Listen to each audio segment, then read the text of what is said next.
തികച്ചും അത്ഭുതപ്പെടുത്തുന്ന ഒരു കൃഷ്ണാനുഭവമാണ്. ജിഷ ആണ് അയച്ചു തന്നത്. ഇതിനു മുമ്പേ ഒരു വോയിസ് അയച്ചു തന്നിരുന്നു. ഇപ്പം പ്രത്യേകം പറഞ്ഞു ഞാൻ തന്നെ പറയണമെന്ന്. സത്യം പറഞ്ഞു കഴിഞ്ഞാൽ ഒരു സാധാരണ വീട്ടമ്മയായിട്ട് കഴിയുന്ന ആളാണ് ജിഷ. ജിഷയ്ക്ക് ഒരു പ്രശ്നം ഉണ്ടായിരുന്നു. എന്ത് ഭക്ഷണം കഴിച്ചാലും അത് ലൂസ് മോഷനായിട്ട് പോവുക. ഒരു വർഷമായിട്ട് ആരോടും പറയാതെ ആ പ്രശ്നം കൊണ്ട് നടന്നു. പക്ഷേ ഒരു വർഷം കഴിഞ്ഞപ്പോൾ രക്തവും പോകാൻ തുടങ്ങിയപ്പോൾ രക്ഷയില്ലാതെ വീട്ടിൽ പറഞ്ഞു.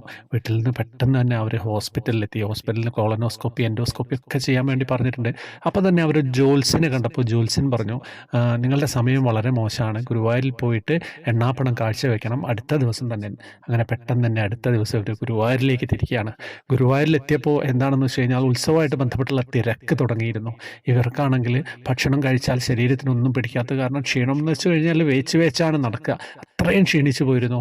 ഭഗവാനെ എങ്ങനെയാണ് ഞാൻ ഈ തിരക്കിനുള്ളിൽ എണ്ണാപ്പണം കാഴ്ചവെക്കുക എന്ന് പ്രാർത്ഥിച്ചുകൊണ്ട് ഇവർ റൂമിൽ നിന്ന് ഇറങ്ങുകയാണ്. വരിയിലേക്ക് നിൽക്കാൻ പോയപ്പം അത്രയും ജനങ്ങളുണ്ട്. എണ്ണാപ്പണം അവിടെ എത്തിയിട്ട് കാഴ്ചവെക്കാനാവില്ല എന്നുള്ളത് തന്നെ ഉറപ്പിച്ചു.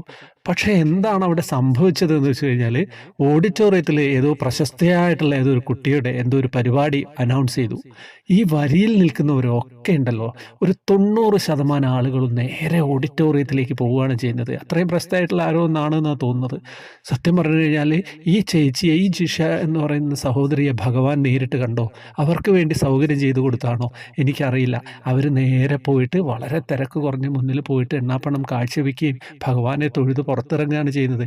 എനിക്കിപ്പോൾ ഓർമ്മ വന്നത്, ഭഗവാൻ ജനിച്ച സമയത്ത് വസുദേവർ യമുനാ നദി മുറിച്ചു കിടക്കുമ്പോൾ അങ്ങോട്ട് വഴിമാറി കൊടുത്തൊരു കഥ കേട്ടിട്ടില്ലേ? കഥയല്ല, നമ്മുടെ ഉണ്ണിക്കണ്ണൻ്റെ ജന്മചരിത്രം അങ്ങനെയാണ് പറയുന്നത് അല്ലേ? അതേമാതിരി ഭഗവാൻ ഒരു നിമിഷം ഈ സഹോദരിക്ക് വേണ്ടി ഒന്ന് മാറിക്കൊടുക്കാൻ എല്ലാവരോടും പറഞ്ഞു. എന്താണ്, ഒന്നും പറയാനില്ല. ഇത് നിങ്ങളിലേക്ക് സമർപ്പിക്കുക എന്ന് പറയുന്നത് തന്നെ ഒരു ഭാഗ്യമാണ്. നിങ്ങൾ കേൾക്കുന്നവർക്കും ഒരു ഭാഗ്യം തന്നെയാണ്. ഹരേ കൃഷ്ണ.